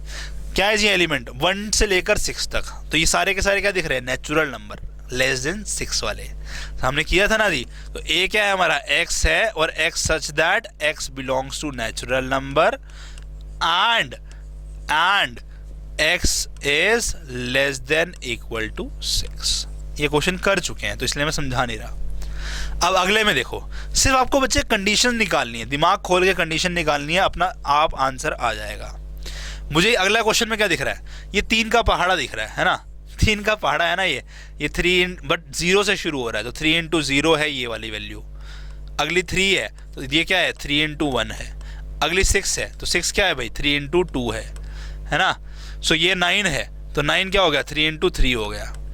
12 क्या हो गया जी, 3 इंटू 4 हो गया, तो 3 का पहाड़ा ही है, राइट, 3 का मल्टीप्लीकेशन ही तो हो रहा है। सो मैं बोल सकता हूँ कि x जो आ रहा है वो 3 का मल्टीपल आ रहा है। तो x क्या आ रहा है भाई, 3 का मल्टीपल, तो मैं बोलता हूँ कि 3 इंटू n आ रहा है, लेट सपोज, है ना।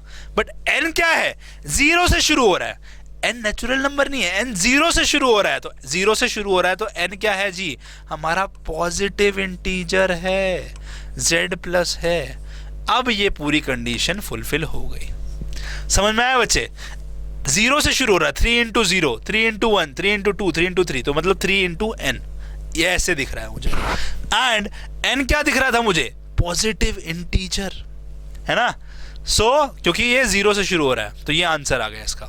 अगला question, c is equal to 0 only, तो c क्या है भाई हमारा, 0, c क्या है, 0, तो c मेरा कौन सा सेट बन गया, c is such that x is equal to, कुछ भी लिख सकता हूं मैं, x इक्वल टू 0 लिख देता हूं, या कुछ और, ठीक है, कुछ भी लिख सकते हो। मतलब मैं अगर इसको थोड़ा और कॉम्प्लिकेट करना चाहूँ तो और कॉम्प्लिकेट कर सकता हूँ, मैं लिख सकता हूँ कि x is equal to, x is smallest, x is smallest positive integer, ये लाइन भी लिख सकता हूँ इसके लिए मैं। तो मतलब आपको डिपेंड करता है कि आप किस तरीके से लिखना चाहते हो, बट जो भी कंडीशन बना रहे हो वो यूनिक होनी चाहिए। मैंने x इक्वल टू 0 लिख दिया, वो भी कंडीशन ठीक थी, बट मैं सोचा चलो कोई नहीं, थोड़ा कॉम्प्लिकेट करते हैं ताकि दिमाग और खुले। सो x is the smallest positive integer, तो स्मॉलेस्ट पॉजिटिव इंटीजर कौन सा है, 0 ही तो है, आ गया आंसर, है ना। सो इस तरीके से बना सकते हो। बस इतना ध्यान रखना है कि जो ये राइट साइड में कंडीशन बनकर आ रही है, ये एक सिर्फ यूनिक कंडीशन हो जो सिर्फ इन्हीं पर्टिकुलर वैल्यूज को फुलफिल कर रही हो, जो यहाँ दी हुई है लेफ्ट साइड में, ठीक है, बस यही चेक करना है, ठीक है ना। अगला देखो, डी क्या है भाई, 1, 1/2, 1/3 इस फॉर्म में, तो मैं 1 को 1/1 लिख सकता हूँ, ये 1/2 है, ये 1/3 है, ये 1/4 है, ये 1/5 है ना। सो क्या दिख रहा है मुझे, 1/n की फॉर्म में दिख रहा है x क्या दिख रहा है भाई हमें, 1/n की फॉर्म में, तो डी सेट क्या बनकर आ रहा है हमारा फोर्थ वाला, x is equal to such that x is 1/n, and n क्या है भाई हमारा 1/1, तो n क्या है हमारा, नेचुरल नंबर से शुरू हुआ है ना, पुट करके देख लो, n की वैल्यू 1, तो 1/1 इज 1, ये पहला पार्ट, तो n की वैल्यू अगली 2 आएगी, तो 1/2 इज नेक्स्ट, 1/3 अगला, 1/4 अगला, 1/5 अगला, बहुत सिंपल है। अगला क्वेश्चन देखते हैं, ई पार्ट क्या बोल रहा है, कह रहा है कि 1, 4, 9, 16, 100, ये मुझे क्या दिख रहे हैं, मुझे भी दिख रहे हैं और आपको भी दिख रहा है, ये 1 स्क्वायर है, 2 स्क्वायर है ना, ये वैल्यूज क्या दिख रही है, ऐसा कुछ दिख रही है ना, 2 स्क्वायर है, 3 स्क्वायर है, 4 स्क्वायर है, और कहाँ तक चल रहा है जी, 10 स्क्वायर तक, यही वैल्यू है ना। देखो 1 का स्क्वायर, 4 क्या है जी हमारा, 2 का स्क्वायर, 9 क्या है जी, 3 का स्क्वायर, 16 क्या है, 4 का स्क्वायर, और 100 क्या है, 10 का स्क्वायर। सो ये वैल्यूज हैं, अब इससे बना लेते हैं बहुत इजीली। ई क्या हो जाएगा मेरा सेट, ई हो जाएगा मेरा x such that x is equal to, let suppose मैं यहाँ पे n लिख देता हूँ, n स्क्वायर चल रहे हैं ना हर नंबर के, और n की वैल्यू क्या है बट यहाँ पे 1 से 10 के बीच में, 1 से 10 के बीच में। और भी कंडीशन है क्या, yes sir, n natural number है, ये कौन बताएगा, where n belongs to natural number. तो आपको बहुत ध्यान से समझना है कि भाई कंडीशन पूरी हो रही है नहीं हो रही है, यहां तक में क्या पूरी हो रही है, n के बारे में तो कुछ बताया नहीं ना, रियल नंबर है, नेचुरल नंबर है, इंटीजर है, क्या है, तो हमें ये ध्यान रखना होगा। सो ई सेट का आंसर आ गया। अब लास्ट पार्ट, एफ पार्ट, चलो देखते हैं। सो एफ क्या दिख रहा है अब आपको, 5 है ना, पहला क्या है भाई 5, अगला क्या 25, तो दैट इज 5 स्क्वायर, ये 25 5 स्क्वायर है, 125 क्या होता है, 5 का क्यूब होता है, 625 क्या होता है, 5 की पावर 4 होती है, ऐसे होता है ना। बेसिकली देखो ये 5 से मल्टीप्लाई कराने पे 25 बना है, 125 को 5 से मल्टीप्लाई कराने पे, और अगला 625 125 को मल्टीप्लाई कराने पे, तो मतलब बेसिकली एक एक पावर बढ़ाते जा रहे हैं। तो ये 5 की पावर 1 लिख सकता हूँ इसको मैं, है ना। तो ये हमारे नंबर बन रहे हैं। सो अब इसको कन्वर्ट करते हैं, f क्या है, x is such that x is equal to 5 की पावर है ना, 5 की पावर n मान लेते हैं, और n की वैल्यू क्या है 1 2 3 4, n कहाँ पे है भाई, n की वैल्यू है 1 से 4 के बीच में। और क्या n की वैल्यू कुछ भी है 1 से 4 के बीच में? क्या कुछ भी है क्या? मतलब रियल नंबर की कोई भी वैल्यू डाल दूं 1 से 4 के बीच में? नहीं डाल सकता, नहीं डाल सकता। तो हमें लिखना होगा where n is what? n is natural number. तो ये कंडीशन फुलफिल हो गई। अब आप समझ आ गया होगा सेट बिल्डर फॉर्म, है ना? बहुत इजी है, बहुत इजी है, बस थोड़ा सा कॉमन सेंस लगाना है, इजीली क्वेश्चन सॉल्व हो जाएंगे। सो बच्चे, ये तो अभी हमने जो क्वेश्चन किए ये तो बहुत बेसिक क्वेश्चन थे। अब थोड़ा सा आगे बढ़ते हैं, थोड़ा अच्छे लेवल के क्वेश्चन। अब एनसीईआरटी का एक क्वेश्चन देखते हैं। देखिए क्या कह रहा है क्वेश्चन। इस पर्टिकुलर फॉर्मेट को हमें सेट बिल्डर फॉर्म में रिप्रेजेंट करना है। करें 1/2, 2/3, 3/4। क्या दिख रहा है? ऊपर वाला नंबर नीचे वाले से एक बड़ा है, कम छोटा है। सो ऊपर वाला नंबर अगर n है तो नीचे वाला नंबर उससे एक बड़ा है, n+1। ऐसा x दिख रहा है हमें। ये कंडीशन है ना। अगर ऊपर n है तो नीचे n+1 है। और n की वैल्यू कहाँ से जा रही है? 1 से लेकर 6 तक। n की वैल्यू कहाँ से कहाँ तक है? 1 से लेकर 6 तक। सही बोल रहा हूँ नहीं बोल रहा हूँ? सही बोल रहे हैं। और n क्या है भाई हमारा? n बिलोंग कर रहा है नेचुरल नंबर को। And n belongs to natural number. Natural number है ना। पुट करके देख लो। n की वैल्यू 1 पुट करी, 1/2 आ गया। 2 पुट करी, 2/3 आ गया। 3 पुट करी, 3/4 आ गया। सारी वैल्यू सही मारी है। तो ये तीनों कंडीशन मिलाकर ये हमारी इसकी यूनिक कंडीशन बन रही है। तो x is such that x is equal to n/n+1 where n is between 1 to 6 and n belongs to natural number. ये हमारी कंडीशन होगी। मान लेते हैं ये सेट A है। तो क्वेश्चन नंबर 12 का ये आंसर आ गया। अच्छा क्वेश्चन था, बहुत सिंपल था, बट थोड़ा दिमाग एक्स्ट्रा लगा। अगला क्वेश्चन देखते हो। ये क्वेश्चन देखो क्या कह रहा है। कह रहा है कि if x is between 1 to 3, ये ब्रैकेट गलत लगा रखा है यहाँ पे, ये ऐसे रहेगा। If n represent any member of x, right the following set in set builder form. n कोई मेंबर रिप्रेजेंट कर रहा है x का, ये बोल रहा है ना। सो n किसको बिलोंग कर रहा है जी? n बिलोंग कर रहा है x को। ये बात यहाँ बोल दी है इसने, ठीक है। तो क्या बोल रहा है कि इसको रिप्रेजेंट करो सेट बिल्डर फॉर्म में। बहुत सिंपल है। तो x क्या हो गया हमारा? 4n हो गया। बहुत सिंपल आ गया। तो x is such that x is 4n और n क्या बिलोंग कर रहा है जी? x को। n की वैल्यू मतलब 1 2 3 आ रही है, इस सेट को बिलोंग कर रहा है, यही बोल रहा है। ये हमारा बन गया पहला आंसर, फर्स्ट सेट। मान लेते हैं A। और अगर इसको मुझे रोस्टर फॉर्म में रिप्रेजेंट करना हो तो कैसे करूंगा? मैं यहाँ पे वैल्यूज पुट करूंगा। a is equal to n की वैल्यू क्या पुट करी? 1 पुट करी यहाँ पे, तो कितना आ गया जी? 4 आ गया, है ना। n की वैल्यू फिर 2 पुट करी यहाँ पे, कितना आ गया? 4 × 2 8 आ गया। फिर n की वैल्यू कितनी पुट करेंगे जी? 3 पुट करेंगे, तो कितना आ जाएगा? 12। सो मतलब n की जितने भी पॉसिबल वैल्यूज है वो इस x सेट में से पुट करनी है, आंसर आ जाएगा। सिमिलरली आप कोई भी बात कर लो, सारे सेम है। अगर आपको रोस्टर फॉर्म में नहीं लिखना है, सेट बिल्डर फॉर्म में लिखना है, तो बहुत सिंपल है ना। n+6 लिखना है तो मतलब ये कंडीशन चेंज हो रही है बस यहाँ पे। मान लो B सेट अगला है, तो क्या हो जाएगा? x से such that x is equal to n+6 and n belongs to x। अगले में क्या आएगा जी? x is equal to n/2, बाकी सारी चीज़ें सेम। और आखिरी में x is equal to n-1, right. तो n की वैल्यू कहाँ से पुट करेंगे? इस सेट में से 1 2 3। ये लॉजिक समझो ध्यान से कि इस सेट में से n की वैल्यू उठानी है। 1 पुट करेंगे, 2 पुट करेंगे, 3 पुट करेंगे, और इसको आप रोस्टर फॉर्म में लिखकर आप मुझे दिखाएं अब। ओके, आई होप आप लोग सीख चुके हैं इतना। ठीक है बच्चे, अगर ये भी समझ आ गया है तो आगे चलते हैं, एक और क्वेश्चन देखते हैं। ये बहुत बढ़िया क्वेश्चन है। 2 ही क्वेश्चन रह गए हैं बस, इस क्लास के 2 ही क्वेश्चन रह गए हैं। ये 2 क्वेश्चन करने के बाद आपकी क्लास हुई खत्म हुई क्लास, ठीक है ना। सो देखो क्वेश्चन, अच्छा क्वेश्चन है। क्या कह रहा है? कह रहा है let x is equal to 1 2 3 4 5 6 if n represent any member of x express the following as sets. So क्या कह रहा है? एक्सप्रेस करना है फॉलोइंग एज अ सेट। तो हम दोनों फॉर्म में करेंगे, रोस्टर फॉर्म में भी, सेट बिल्डर फॉर्म में भी। 1-2 पार्ट मैं करके दिखाऊंगा, बाकी आप करेंगे, ठीक है। मतलब 2 पार्ट कोई भी मैं कर दूंगा, 1 पार्ट आप करेंगे। n किसको बिलोंग कर रहा है जी? इसको बिलोंग कर रहा है, एनी मेंबर ऑफ x। वापस से ये बात बोल रहा है, पहले लिख ही दिया इसने, ठीक है। Express the following sets.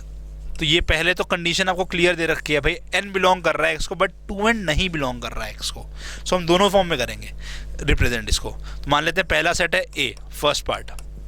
So n belong कर रहा है x को, तो x इज सच दैट मान लो x है हमारा एलिमेंट, तो x is equal to n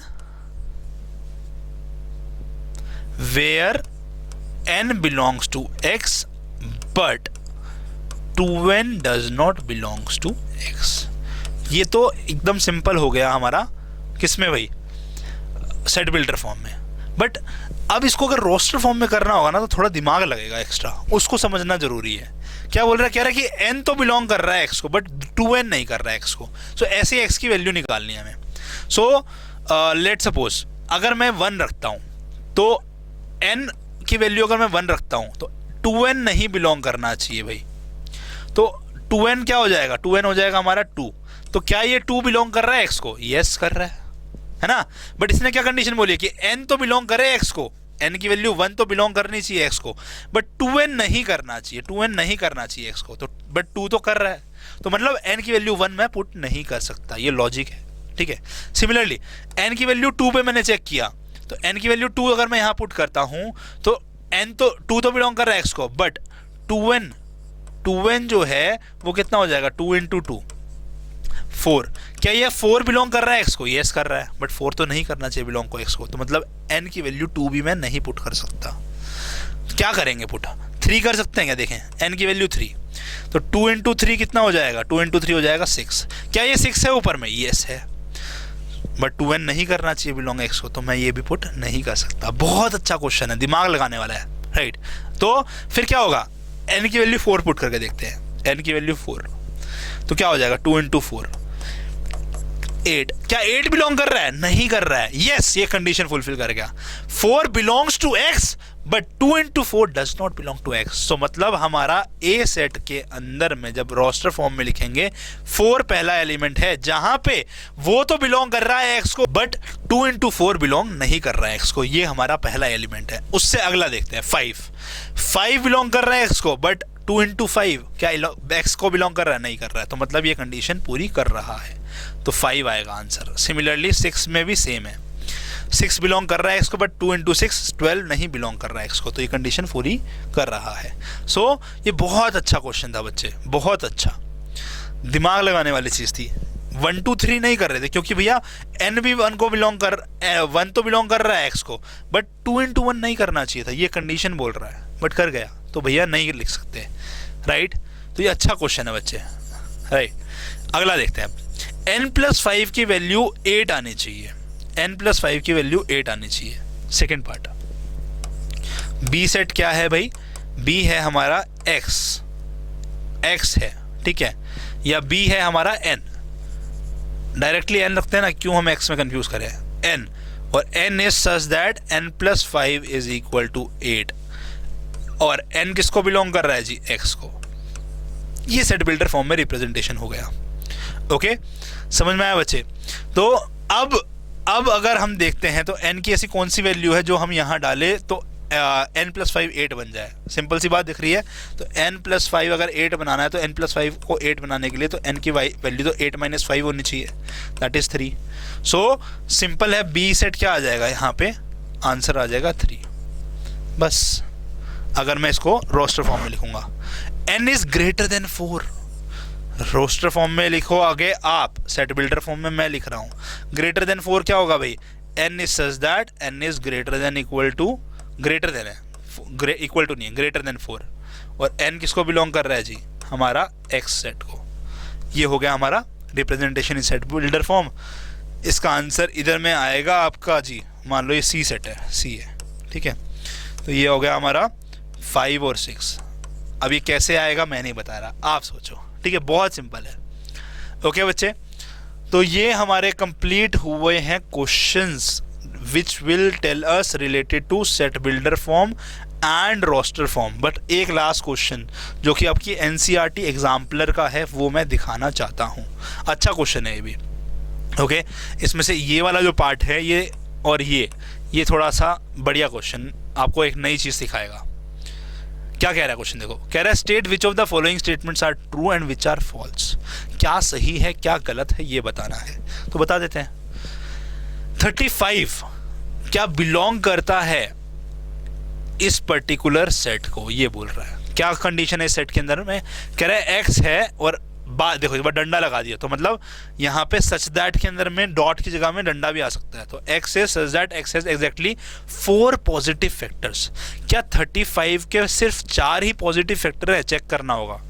35 का पहला फैक्टर मान लेते हैं, इसको 5 से डिवाइड करें तो क्या आएगा जी, हमारा 7 आएगा। 7 से डिवाइड करें तो क्या आएगा, 1 आएगा।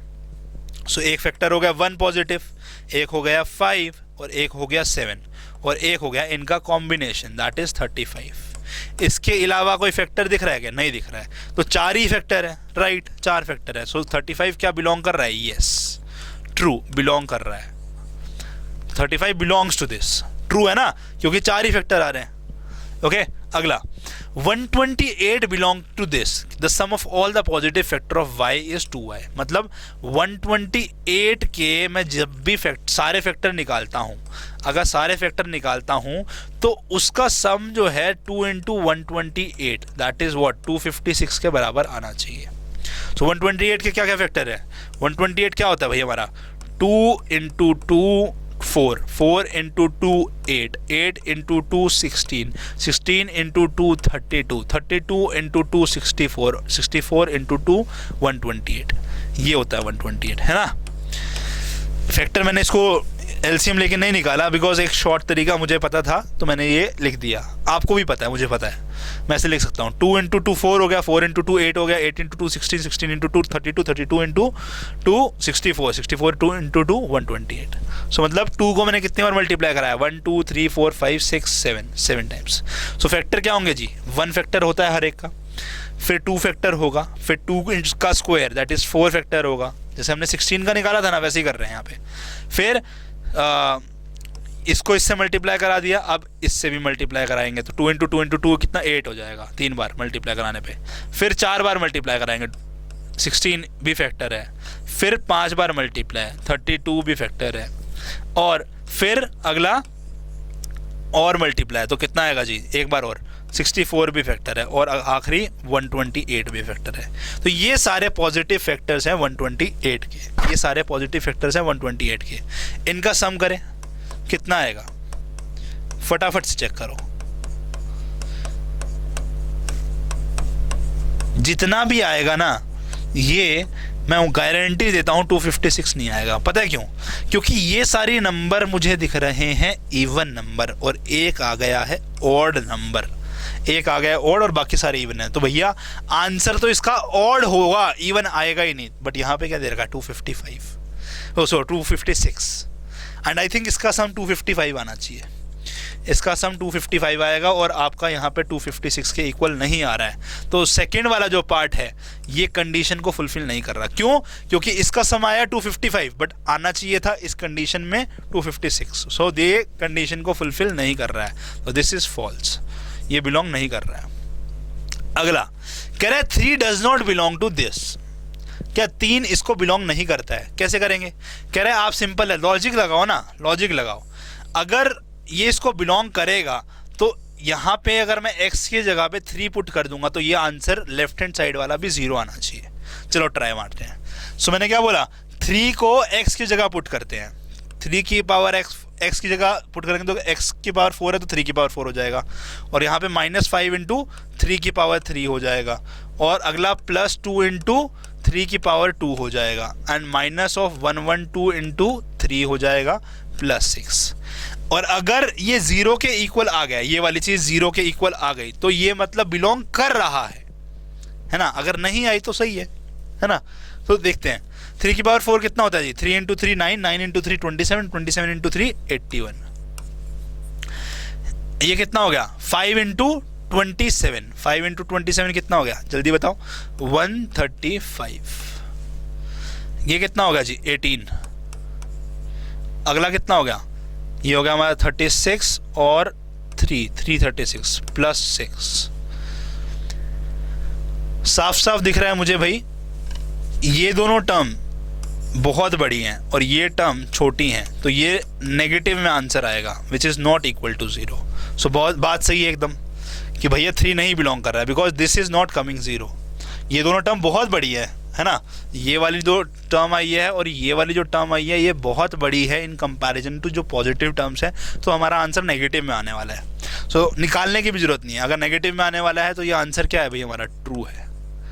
ट्रू है, 3 नहीं बिलोंग कर रहा है क्योंकि left hand side is not 0 and right hand side is 0 after putting 3।